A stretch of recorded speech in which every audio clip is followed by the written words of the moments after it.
醒醒，起来冬眠了，行为抬升啊！叫醒冬眠的动物，它还能回去接着睡吗？能死不能活啊！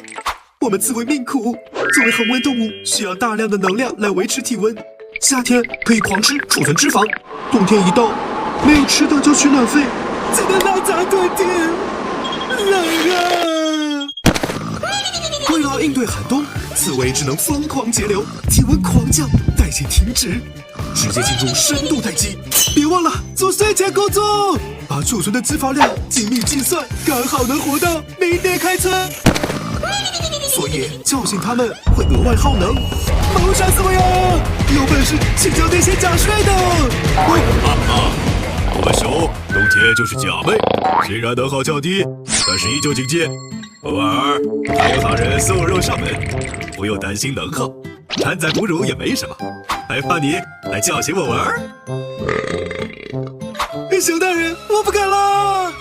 别手牵动东面动，你游戏他玩命啊！别忘了点击下方抖音精选内容，参与抽奖，接收我的年终礼物。